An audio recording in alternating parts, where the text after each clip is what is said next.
तो आज हम डिस्कस करने वाले हैं educational code forces around 147 division 2 के ए टू ई प्रॉब्लम्स। तो सबसे पहला प्रॉब्लम है ए प्रॉब्लम। इसमें क्या था, इसमें कुछ टेम्पलेट दिया है, कोई एक स्ट्रिंग दे रखी है, हमें क्वेश्चन मार्क्स को किसी भी इंटीजर से रिप्लेस करना है और हमें बताना है ऐसे कितने नंबर पॉसिबल है। और नंबर में कभी भी लीडिंग जीरो नहीं होना चाहिए और नंबर जीरो से बड़ा होना चाहिए। तो काफी सिंपल क्वेश्चन है। इसमें जो भी स्ट्रिंग दे रखी होगी, बस क्वेश्चन मार्क जहाँ जहाँ है वहाँ ऑब्वियसली 10 ऑप्शन है नंबरों के। बट ऐसे अगर क्वेश्चन मार्क सबसे आगे आ रहा है तो लीडिंग जीरो अलाउड नहीं है ना। तो अगर लीडिंग जीरो अलाउड नहीं है तो 10 ऑप्शन हो गए, सॉरी तो 9 ऑप्शन हो गए। अगर लीडिंग जीरो अलाउड नहीं है ना तो सबसे पहला जो एलिमेंट होगा वो उसके लिए 9 ऑप्शन, फिर बाकियों के लिए 10 है। और रही बात जिन स्ट्रिंग्स पे लाइक स्टार्टिंग में क्वेश्चन मार्क नहीं है, अगर उनमें पहला ही जो नंबर है वो जीरो है तो भी आंसर जीरो होगा, क्योंकि वो लाइक वो पॉसिबल ही नहीं है। 0 3 कोई वैलिड हमारा आउटपुट ही नहीं है, तो इस केस में जीरो प्रिंट होगा। इस केस में भी जीरो है क्योंकि ये लाइक पॉजिटिव पॉजिटिव नहीं है, मतलब जीरो है। और इसका भी पहला एलिमेंट जीरो है, तो सेम सेम केस में कवर हो जाएगा। और यहाँ पर कोई क्वेश्चन मार्क नहीं है 9 वाले केस में, तो 1 आंसर आना चाहिए, जो कि हम इस एल्गोरिथम में देखेंगे अपना।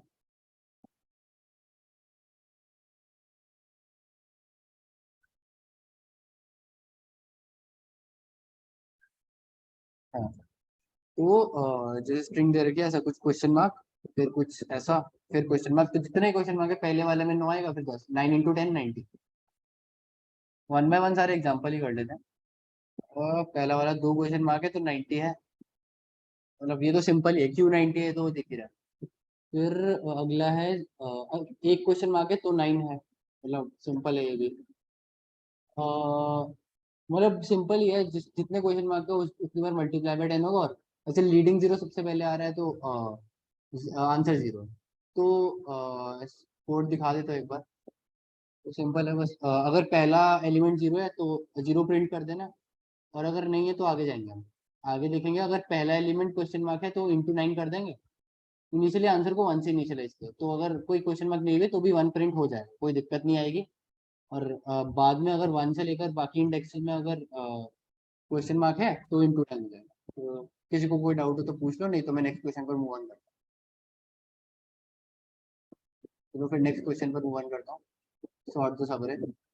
तो इसमें दे रखा है कि एक अरे है, उसका कोई L2R सब सेगमेंट लिए और उसको सॉर्ट किया गया, और उस सब सेगमेंट को सॉर्ट करने के बाद एक नया अरे बन जाता है। और ये हमें एक्चुअली ये दो अरे दे रखे हैं, नॉन सॉर्टेड वन और सॉर्टेड वन। हमें ये बताना है मैक्सिमम सब अरे साइज क्या हो सकते हैं, एल और आर मिनिमम, और मतलब एल और आर की मैक्सिमम रेंज क्या हो सकती है, कितने स्प्रेड आउट हो सकते हैं। मतलब ऑब्वियसली जहां जहां अलग एलिमेंट्स है वहां तो एल और आर होंगे। एक्चुअली ये भी दे रखा है A is not equal to A dash, मतलब ये दो अरे इक्वल नहीं है। तो मतलब ये है कि लाइक कुछ ना कुछ चेंज तो है। तो जब हमें पता लग जाएगा कि चेंज कहाँ पर है, मतलब कहाँ कहाँ पे एलिमेंट्स डिफरेंट है दोनों रेज में, तो L2R एटलीस्ट वो तो हो गई। अब हमें देखना है इनके अलावा क्या, इनसे बड़ा क्या हो सकता है। मतलब L और कितना कम हो सकता है, R और कितना बड़ा हो सकता है। तो ऐसा है, मान लो एक अरे है, ऐसा कुछ दे रखा है 1 5 1 5 3 2 6 10 1 12 ऐसा कुछ दे रखा है, ठीक। तो और एक और अरे दे रखा है ए डैश, और वो है 1। फिर मान लो हमने यहाँ से यहाँ तक सॉर्ट किया, तो 2 5 6 10, यहाँ पर 1 आ जाएगा बेसिकली, एक और 1 और 12।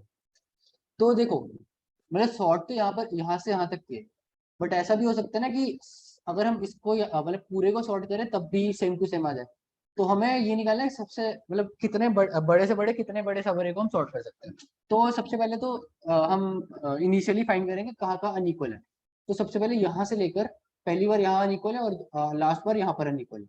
तो एल क्या मिल गया फिलहाल, L equals to 1 and R equals to 5 I guess. हाँ, तो आर इक्वल टू 5। अब इससे मतलब रेंज स्प्रेड आउट हो सकती है, एल इससे कम हो सकता है। बट उसके लिए कंडीशन क्या होगी, एक्चुअली अगर यहाँ से यहाँ तक सॉर्टेड है तो ये लाइक मतलब ये दोनों इक्वल होंगे ऑब्वियसली, ये दोनों एलिमेंट्स तो इक्वल है क्योंकि इससे पहले इक्वल है सारे, इसके बाद भी इक्वल है सारे, तभी तो हमने ये बीच वाला सब चुना। अब ऐसा है कि ये हमारा पूरा सॉर्टेड, अगर हमें चाहिए कि ये भी पूरा सॉर्टेड हो तो इसका मतलब ये है जो ये एलिमेंट है वो less than equal to this element होना चाहिए, क्योंकि इस पूरे को सॉर्टेड होने के लिए ये सबसे छोटा एलिमेंट होना चाहिए इसका, तभी तो अपने खुद की पोजीशन पर रह पाए।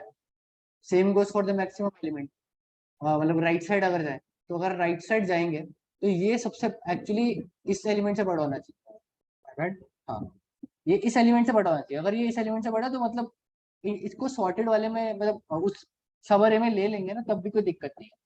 तो बस हमें एक्चुअली यही चेक करना है, हमें बस एल को तब तक कम करना है while L is greater than 0 and A of L minus one is less than equal to A of L, तब तक मैं क्या करूंगा, एल माइनस माइनस, सिंपल।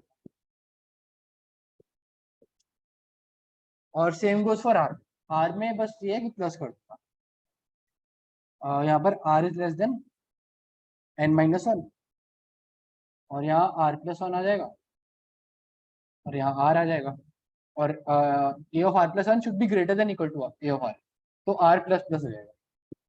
समझा? जैसे मैं कोई एग्जांपल भी ले लूँ यहाँ पर, एक बार प्लीज वो ग्रेटर देन वाला समझा देना। ग्रेटर देन वाला, देखो यहाँ से यहाँ तक सॉर्टेड है हमें पता है। अब हमें ये देखना है कि अगर मैं ये वाला एलिमेंट लूँ साथ में इस सबरे में, तो ये सॉर्टेड रहेगा कि नहीं। तो वो तभी सॉर्टेड रहेगा ना अगर ये वाला एलिमेंट इस वाले एलिमेंट से ग्रेटर देन इक्वल टू है।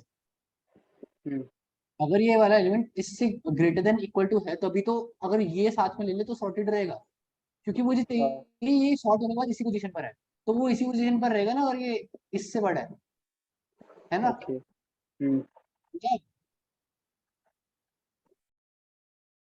अगर अरे ए में अगर वन की जगह स्टार्टिंग में अगर टू होता, और सॉरी नहीं नहीं सॉरी ए डैश में अगर टू होता तो क्या होता? वन की जगह टू कैसे हो जाता, लाइक एलिमेंट्स तो सेम होने चाहिए ना दोनों में। ओके हाँ, ओके ओके। मतलब ये ऑब्वियसली अगर कोई सब सेगमेंट चूज किया वो सॉर्टेड होगी जी जी हाँ। ऐसा, समझे हो? हाँ चलो किसी और को कोई डाउट भी नहीं? चलो फिर नेक्स्ट क्वेश्चन पर मूव ऑन करता हूँ, एक बार हाँ एग्जांपल समझा देता हूँ ये वाला। तो इसमें क्या है, इसमें देखोगे तो यहाँ पर अनइक्वल है और यहाँ से लेकर यहाँ तक अनइक्वल है, तो एल क्या हुआ, L equals to 1, R equals to 4, है ना?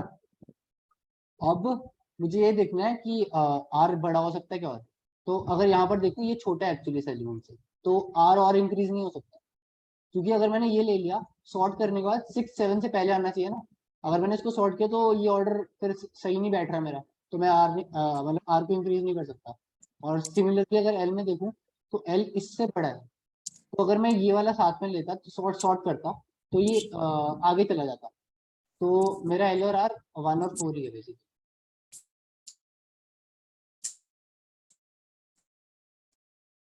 ठीक है, तो मैं नेक्स्ट क्वेश्चन पे मूव ऑन करता हूँ, जो कि है सी प्रॉब्लम, टीयर इट अपार्ट।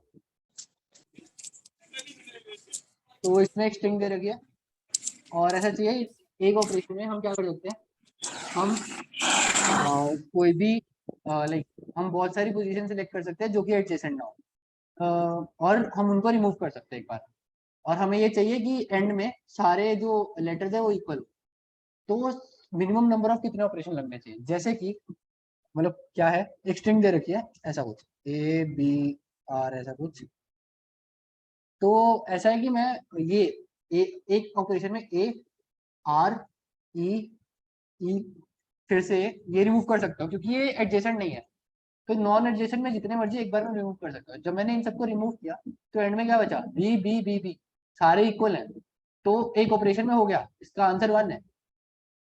तो हम इसे करने कैसे वाले हैं, लाइक क्वेश्चन समझ गया तो देखो इसका एक इसका लाइक सिंपल लॉजिक क्या होगा, देखो एक तो यही चीज होगी कि एंड में अगर इक्वल लेटर ही बचने वाले हैं तो वो लेटर कौन सा बचने वाला है वो हमें नहीं पता। तो हम ये कर सकते हैं कि सारे लेटर्स पर चेक कर सकते हैं कि लास्ट में अगर ये बच रहा है तो क्या होगा आंसर। ठीक है, हर लेटर के लिए चेक कर सकते हैं, राइट। जैसे पहला दूसरा एग्जांपल है, इसमें देख लेते हैं। इसमें क्या है, अगर तो मैं चेक करता हूँ किसके लिए करूँ, हम ई के लिए करता हूँ, ई के लिए कि हाँ सी के लिए करता हूँ, चलो सी के लिए। तो अगर मैं सी के लिए करूँ मतलब एंड में सिर्फ सी बचना चाहिए, तो मुझे बाकी सारे रिमूव करने ही पड़ेंगे ना, ये और ये पूरा। तो मैं इसे रिमूव करने जाऊंगा तो इसमें मैं एक्चुअली ऑल्टरनेट वाले रिमूव कर सकता हूँ। मतलब ये जो ये वाली सब सेगमेंट है ना, इसमें एक ऑपरेशन में सिर्फ आधे नंबर ही आधे एलिमेंट ही रिमूव कर पाऊंगा, ओ ई और ओ, मतलब यही रिमूव कर पाऊंगा। मतलब 3 रिमूव कर पाऊंगा, 3 बच जाएंगे। और यहाँ पर भी 2 में से 1 रिमूव कर पाऊंगा। एक्चुअली जहां जहां सी आ रहा है वो हमें रिमूव करने की जरूरत नहीं है। तो उसके अलावा तो सारे नॉन एडजेसेंट ही मतलब नॉन एडजेसेंट ही होने वाले हैं। ये वाला पार्ट और ये वाला पार्ट हम अलग से कैलकुलेट कर सकते हैं कि नहीं। मतलब अगर मैं इस पार्ट का मैक्स आंसर निकालूं और इस पार्ट का आंसर निकालूं, लाइक इन्हें रिमूव करने में कितने मूव लगेंगे, तो मैं एक्चुअली इन दोनों का मैक्सिमम लूं तो मेरा आंसर होगा, है कि नहीं। ऐसा क्यों होगा, क्योंकि एक्चुअली ये बीच में आ रहा है सी, और सी एंड में बचना चाहिए, है ना। मतलब बच सकता है, कोई दिक्कत नहीं है सी से। तो ये नॉन एडजेसेंट है, दोनों दोनों नॉन एडजेसेंट है। तो मैं लाइक इसका पार्ट और इसका आंसर अलग से निकालूं, दोनों का मैक्सिमम लूं, तो वो टोटल का आंसर आ जाएगा। क्योंकि दिक्कत तब आती है अगर यहाँ पर सी ना होता, तो मुझे पूरे का इकट्ठे कैलकुलेट करना पड़ता। अब मैं इंडिपेंडेंटली कर सकता हूँ, तो मेरा बेसिकली आंसर ही इंप्रूव हो रहा है, दोनों साइड्स का आंसर इंप्रूव हो रहा है। अब मान लो मुझे किसी पर्टिकुलर सब सेगमेंट का आंसर निकालना है और उसका साइज कुछ एक्स है, तो बेसिकली एक बार में उसके आधे एलिमेंट ही रिमूव हो सकते हैं। जब मैंने उसके आधे एलिमेंट रिमूव किए तो बेसिकली आधे बच गए, floor of x by two बच गए।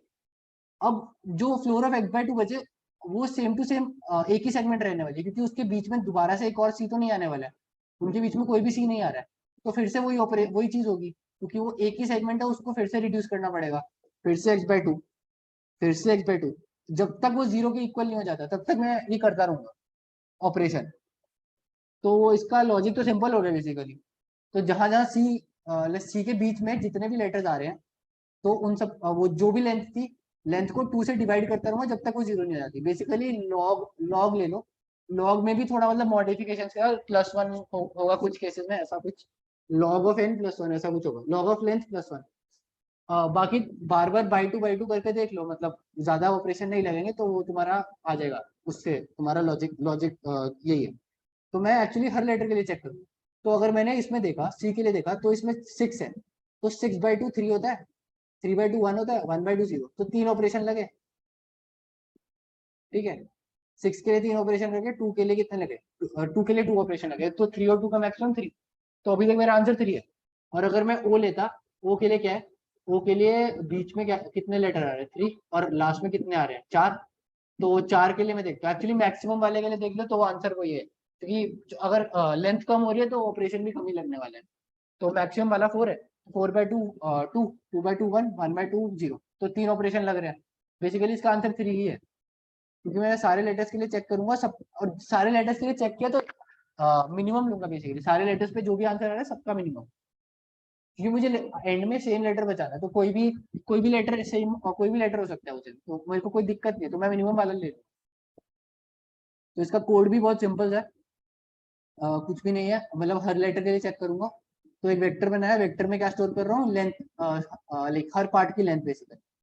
तो एक इंट के वेरिएबल लिया है, ये बता रहा है अभी तक कितने नॉन इक्वल है उसके, like S of J -97 equals to I, I मतलब ये वाला लेटर। अगर इसके इक्वल है तो मैं जो अभी तक जितने कंजेक्टिव लेटर्स थे जो उसके इक्वल नहीं था वो मैंने पुट बैक कर दिया, अगर और मैंने कंजेक्टिव लेटर्स इक्वल टू 0 कर दिए, क्योंकि अभी इसके इक्वल एक भी लेटर नहीं है, अगर उसी लेटर के इक्वल है तो। और अगर ऐसा नहीं है तो मैं के प्लस प्लस करता रहूंगा, मतलब इंक्रीज हो रहे हैं लगातार जो लेटर आ रहे हैं नॉन इक्वल उसके, वो इंक्रीज हो रहे हैं। और एंड में एक और बार के पुश बैक करेंगे, क्योंकि जब लेंथ वेक्टर की लेंथ खत्म, वो क्या कहते हैं स्ट्रिंग की लेंथ खत्म हो जाती है, उसके बाद भी मतलब वो लास्ट वाली सेगमेंट रह जाते हैं नहीं तो वो के पुश बैक कर रहा हूँ। और एंड में हर एलिमेंट के लिए मैं कैलकुलेट कर रहा हूँ, जब तक ये 0 के बराबर नहीं हो जाता मैं बाई टू करके नंबर ऑफ ऑपरेशन देख रहा हूँ। तो answer equals to maximum R comma answer, और एक जो मेरा मेन आंसर है वो पी है, तो P equals to minimum of P comma answer. तो मैंने एंड में पी प्रिंट कर दिया, तो ये है इसका सोल्यूशन। किसी को कोई डाउट हो तो बताओ,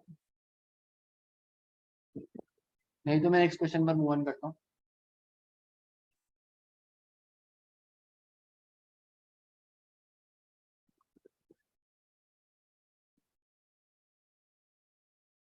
चलो फिर अब मैं नेक्स्ट क्वेश्चन पर मूव ऑन करता हूँ, जो कि डी प्रॉब्लम है, ब्लैक सेल्स। इसमें क्या था, इसमें बहुत सारे वाइट सेल दे रखे हैं कुछ, ठीक है, उनका नंबर 0 1 2 कुछ है। अब मैं इनिशियली 0 पर हूँ, ठीक है। अब मैं 0 पर हूँ, मैं मेरे पास 3 ऑप्शन है, मैं राइट पे मूव ऑन कर सकता हूँ, मैं शिफ्ट दबा सकता हूँ, या शिफ्ट छोड़ सकता हूँ। अब ऐसा है, जब मैंने शिफ्ट छोड़ा, तो जब मैंने शिफ्ट दबाया था और तब से लेकर जब जब मैंने शिफ्ट छोड़ा तब तक सारे सेल्स जो थे मेरे ब्लैक हो जाएंगे बेसिकली। मान लो इनिशियली मैं 0 पर हूँ, मैं फिर राइट पे गया, 1 पे गया, अब मैंने शिफ्ट दबाया, शिफ्ट दबाया, अब मैं 2 पर गया, फिर 3 पर गया, 4 पर गया, मैंने शिफ्ट छोड़ दिया, फिर से मतलब शिफ्ट रिमूव कर दिया, तो ऐसा होगा 1 से लेकर 4 तक सारे ब्लैक हो गए। तो इस तरह से हम सेल्स को ब्लैक कर सकते हैं अपने हिसाब से।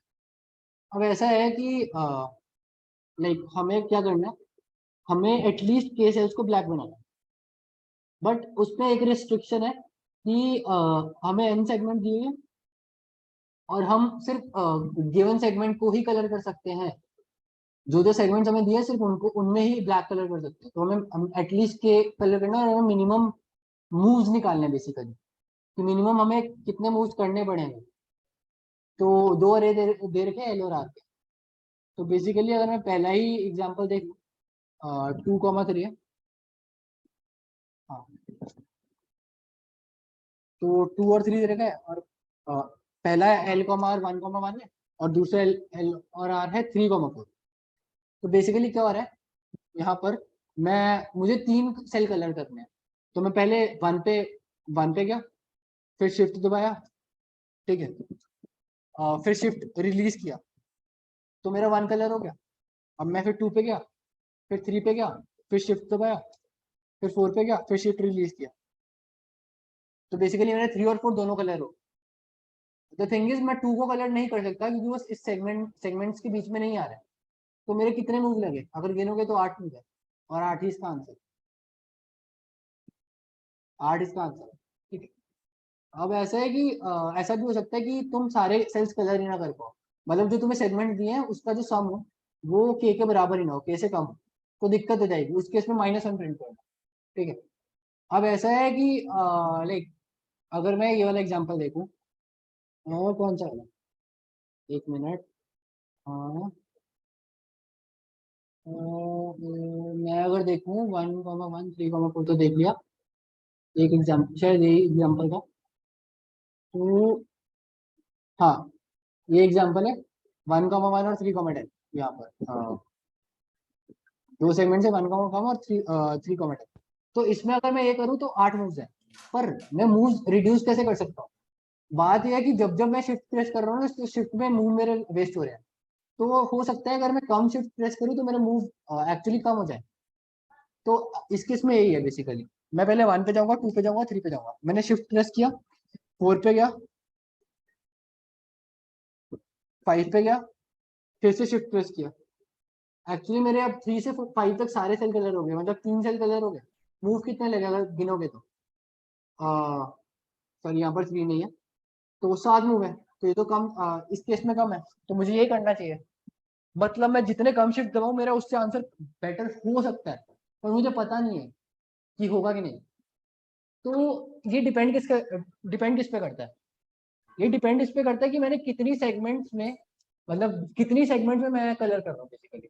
मैं जितनी सेगमेंट में कलर करूंगा ना, मतलब मान लो जो मेरी नंबर ऑफ सेगमेंट जिनमें मैं कलर कर रहा हूँ वो एक्स है, तो जो मेरा लास्ट पॉइंटर था, मतलब लास्ट पे जिस जिस भी पॉइंट पे गया, पॉइंट प्लस 2 × x, ये मेरा आंसर हो जाएगा उस केस के लिए। अगर मैंने सिर्फ एक्स सेगमेंट्स में ही मैंने कलर किया, तो मुझे वो चूज करनी पड़ेगी एक्स सेगमेंट कौन सी है। ऑब्वियसली वो सबसे बड़ी एक्स सेगमेंट सबसे बड़ी होनी चाहिए, ताकि ये हो कि वो लाइक मेरी सेगमेंट्स कम यूज हो। पर अब ये है कि पॉइंट जो ये पॉइंट है वो भी कम होना चाहिए, लाइक वो भी बहुत ज्यादा नहीं हो सकता है, तो वो हम चेक कैसे करें? वो तो बहुत दिक्कत वाली बात है। तो अगर हम देखें जब मेरा सबसे पहले मान लो कि मेरा सबसे पहले जो के कलर आते हैं वो कहाँ पर आते हैं, किसी इंडेक्स पर आएंगे, है ना? किसी इंडेक्स पर आएंगे जो मेरे वो है कहते हैं जो सबसे पहले के जो मेरे कलर्स के लिए, सॉरी के पहले आते हैं कौन से इंडेक्स पर आएंगे, मतलब कौन से पॉइंट पर आएंगे। तो मान लो इसी में देख लेते हैं। तो इसमें इंडेक्स नंबर 4 पर मेरा आ गया, ठीक है, अभी तक का लाइक सारे एलिमेंट्स हो गए।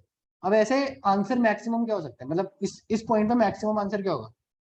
बेसिकली 4 प्लस 2 इंटू एन, मतलब index index plus 2 into N maximum answer हो सकता है उस क्योंकि मेरे पास जो लाइक नंबर ऑफ सेगमेंट है वो एन है, तो ज्यादा एन सेगमेंट यूज हो रही है, तो 2 into N, number of segment into 2, तो ये मेरा आंसर हो सकता है ज्यादा से ज्यादा, है ना? तो अगर मैं मुझे किसी पॉइंट प्लस 2 इंटू एक्स चाहिए, तो यहाँ पर एक्स हमेशा ग्रेटर देन इक्वल टू 0 होता है, तो मेरा पॉइंट मैक्सिमम क्या हो सकता है? Point maximum index plus 2 into N हो सकता है। इससे ज्यादा तो इससे बड़ा तो पॉइंट हो ही नहीं सकता है ना, इंडेक्स प्लस 2 इंटू एन से। तो मेरा ज्यादा पॉइंट जो है वो इंडेक्स प्लस 2 इंटू एन तक जाएगा।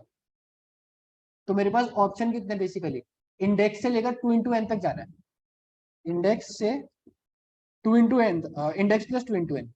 तो बेसिकली ये तो सिर्फ 2 इंटू एन पॉइंट्स है ना? तो मैं इन सब के लिए अब मेरे पास कैलकुलेट करने का तरीका आसान होना चाहिए, लॉग एन में हो जाए। तो मैं उसके लिए मैं मल्टी सेट यूज कर सकता हूँ। मल्टी सेट में मैं ये स्टोर कर सकता हूँ अभी तक सेगमेंट्स की जो लेंथ है वो क्या क्या है। तो सबसे बड़ी वाली जो सेगमेंट है मैं वही चूज करने वाला हूँ। तो जो छोटी वाली सेगमेंट होगी वो मैं रिमूव कर दूंगा, लाइक जिनका मुझे ऐसा चाहिए जो सेगमेंट्स का मेरा सम हो के greater than equal to K हो, और ऐसा हो जो छोटी वाली सेगमेंट है उनको मैं रिमूव कर दूं अगर वो लाइक उनको रिमूव करने से फर्क नहीं पड़ रहा, मतलब अगर सम स्टिल के से बड़ा है, तो बेसिकली लॉग ऑफ एन में हो जाएगा। हर ऑपरेशन में लॉग ऑफ एन लगेगा। तो इसका लॉजिक मैं कोड के थ्रू समझा देता हूँ।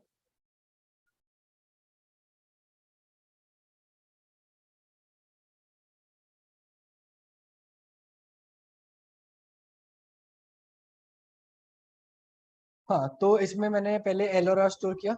उसके बाद मैंने सबसे पहले वो इंडेक्स फाइंड किया जिसपे लाइक जिसपे सबसे पॉइंट मैंने पीटी दे रखे नाम, पीटी पे सबसे पहले के लाइक जो के एलिमेंट्स आ पाएंगे बेसिकली, और सम इक्वल टू के सम बता रहे हैं कि अभी तक कितने लाइक कितने सेगमेंट्स हुए, लाइक सेगमेंट्स नहीं, माय बैड सेगमेंट नहीं, कितने सेल अभी तक कवर हुए हैं। सेगमेंट्स का सम क्या है बेसिकली, सेगमेंट जो लिए उसका सम क्या है।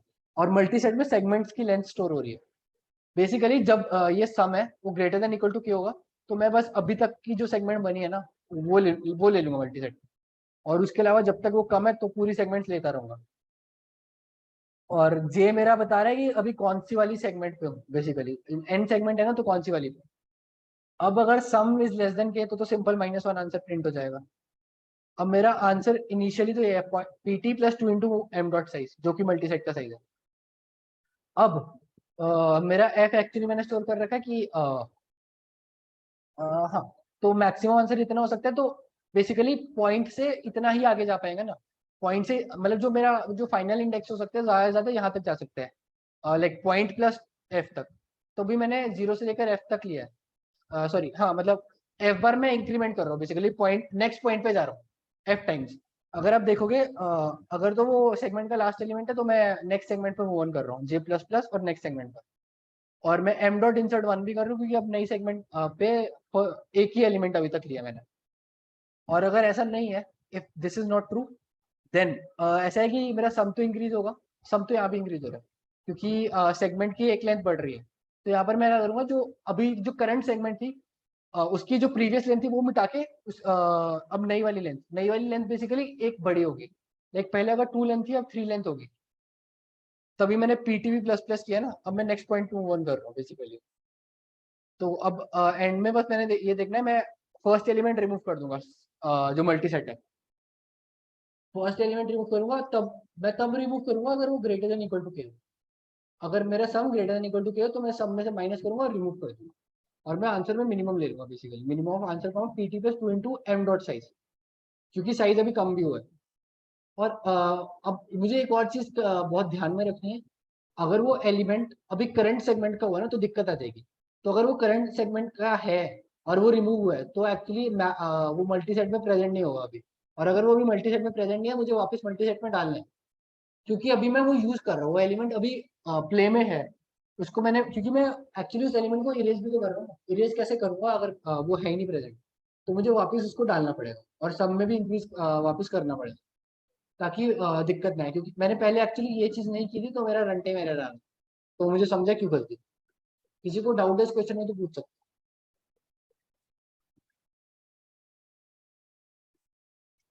नहीं तो मैं नेक्स्ट क्वेश्चन पर मूव ऑन करता हूँ।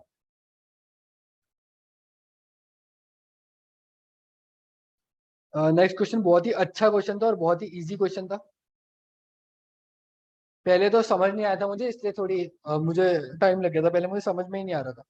तो इस क्वेश्चन में क्या है, इसमें हम एडजेसेंट वाले जो ब्रैकेट है वो रिमूव कर सकते हैं अगर वो एक लेफ्ट और एक राइट है। मतलब अगर ये वाला ब्रैकेट सीक्वेंस है तो मैं क्या कर सकता हूँ, इसको रिमूव कर सकता हूँ, इसको रिमूव कर दूंगा। और इसको रिमूव करने की कॉस्ट क्या है, इसको रिमूव करने की कॉस्ट है इसके राइट में कितने ब्रैकेट्स है। तो इसके राइट में एक ब्रैकेट है तो एक कॉस्ट है इसको रिमूव करने की। ठीक है, अब ऐसा है कि मुझे एक रेगुलर ब्रैकेट सीक्वेंस की मिनिमम कॉस्ट निकालनी है।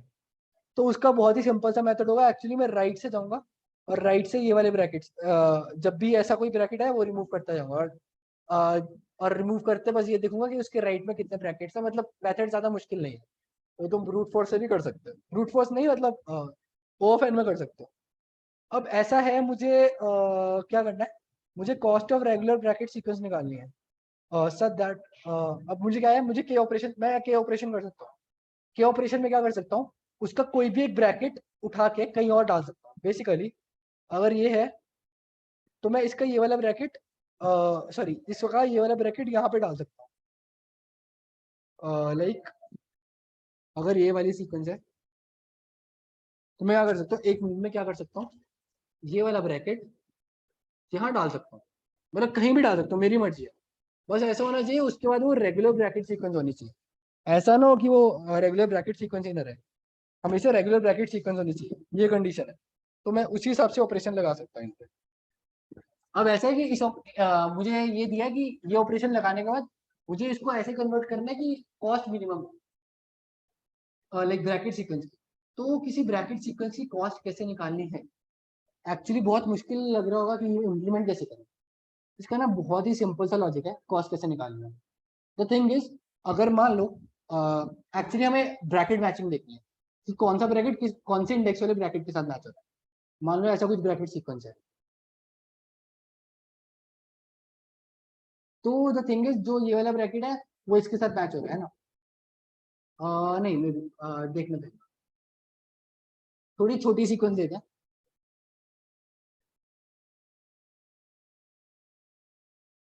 अ,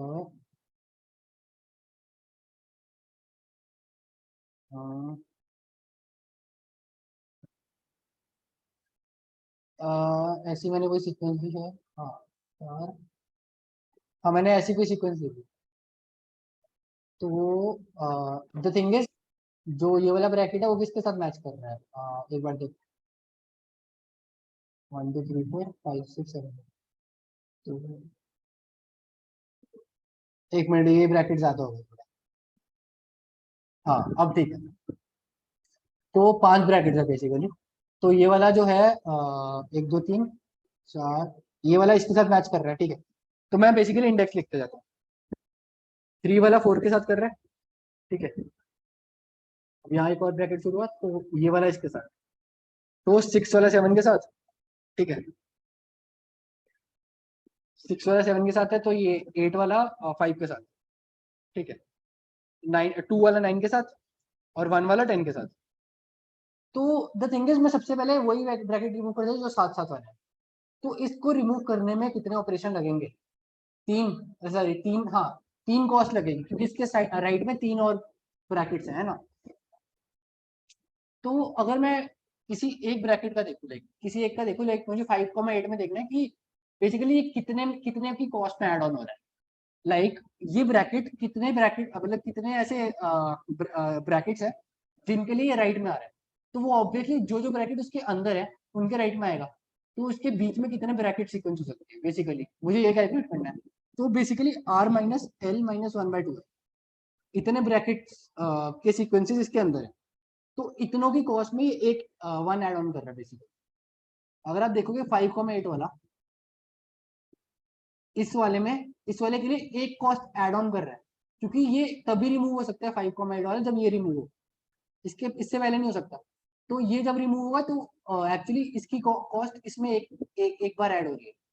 तो 5,8 की कॉस्ट एक बार ऐड हो रही है। 1,10 की कितनी बार ऐड हो रही है? 4 टाइम्स, बिकॉज इसको अंदर वाले सारे रिमूव करने पड़ेंगे। तो जब तक अंदर वाले रिमूव नहीं करेगा ये खुद हट नहीं सकता। तो जब अंदर वाले जब सारे रिमूव हो जाएंगे सबके लिए एक एक कॉस्ट ऐड होगी, क्योंकि ये हमेशा राइट में रहेगा ही। तो इसके लिए 4, इसके लिए 3, इसके लिए 0, इसके लिए भी 0। तो बेसिकली एक मूव में मैं क्या कर सकता हूँ, मैं एक मूव में हमेशा जैसे 1,10 है इसको 1,2 बना सकता हूँ, मतलब ये वाला हटा के यहाँ डाल सकता हूँ। मतलब किसी का कोई एल और आर था, तो आर वाले को l+1 पे ला दो। द थिंग इज सबकी कॉस्ट एक से कम हो जाएगी जो इसके अंदर है, और उसको खुद को कुछ खास फर्क नहीं पड़ेगा। उसको खास फर्क क्यों नहीं पड़ेगा? क्योंकि उसके अंदर कुछ आ ही नहीं रहा है ना, उसके अंदर कुछ आ नहीं रहा है, तो उसको कॉस्ट 0 लगेगी, क्योंकि उसको रिमूव होने के लिए कुछ चाहिए नहीं। उससे पहले ये सारे रिमूव हो जाएंगे, उसके बाद इसको रिमूव कर देंगे तो कॉस्ट 0 लगेगी। तो बेसिकली कॉस्ट का फायदा कितने से हो सकता है? 4 का फायदा हो सकता है कॉस्ट का यहाँ पर। तो बेसिकली जितनी जो भी सबसे ज्यादा, जिसमें सबसे ज्यादा ब्रैकेट्स आ रहे हैं, मैं अगर उसको ऐसे कर दूं उसके साथ में डाल दूं उसका दूसरा ब्रैकेट, तो मेरी जो कॉस्ट होगी, कॉस्ट माइनस इक्वल टू ये, cost minus equal to r minus L minus 1/2। तो बेसिकली ये बहुत ही सिंपल सा एल्गोरिथम है इसका। मैं कोड दिखाऊं तो बहुत ही ज्यादा सिंपल है। बस मैं एक्चुअली यहाँ पर स्टैक यूज करके ये निकाल रहा हूँ कि हर ब्रैकेट जहाँ जहाँ ब्रैकेट मैच हो रहा है उसके बीच में कितनी सीक्वेंसेस आ रही है, मतलब कॉस्ट में कितना एड ऑन कर रहा है। तो मैंने वो आर में स्टोर किया बेसिकली, और आर को मैंने सॉर्ट कर लिया।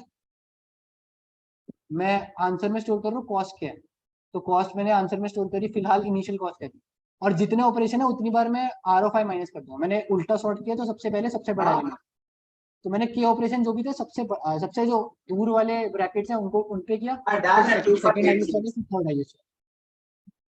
तो इसका लॉजिक यही है, बहुत ही सिंपल लॉजिक है इसका। ये इजीली हो जाता है।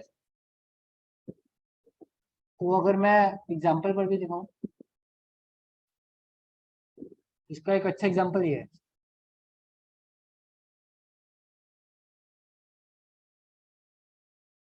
ये एग्जांपल है, तो क्या करूंगा इसमें, तो इसमें अगर कॉस्ट देखोगे तो ये वाले पूरी सीक्वेंस का 4 एड ऑन हो रहा है, 4+1, बेसिकली इनिशियल कॉस्ट इसकी है 5, 4 और 1। अगर मैं ये वाला पूरा रिमूव कर दूं, मेरे पास एक ही ऑपरेशन है, तो मैं ये वाला इसका 0 कर दूंगा बेसिकली। तो मैं 0+1 करूँ तो 1 आ रही है कॉस्ट, है ना, क्योंकि मैं एक रिमूव कर सकता हूँ, मैंने कर दी। तो इसकी एक्चुअली इसकी फाइनल कॉस्ट 1 ही है। तो बहुत ही सिंपल है, ये लॉजिक काम भी कर रहा है। तो किसी को तो कोई डाउट हो तो पूछ सकता है, नहीं तो let's end it. I guess किसी को कोई डाउट नहीं है, तो thank you guys for attending. आप अगर हमें आपको हमारा वीडियो पसंद आया तो हमारा डिस्कॉर्ड सर्वर ज्वाइन कर सकते हो, सीनियर डीसीडी करके डिस्क्रिप्शन में दिया हुआ है इस वीडियो के। उस पर हम हर कॉन्टेस्ट के बाद लाइव डिस्कशन करते हैं। जो भी सॉल्यूशंस होते हैं मैं डिस्कस करता हूँ उन प्रॉब्लम्स का, या कोई और डिस्कस करता है। हम हर कॉन्टेस्ट के बाद ये डिस्कशन करते हैं कॉन्टेस्ट के जस्ट बाद, लाइक 10 बजे कॉन्टेस्ट हुआ तो 10:05 10 पे डिस्कशन शुरू कर देते हैं। तो अगर आपको पसंद आया तो आप ज्वाइन कर सकते हैं हमारा सर। Thank you.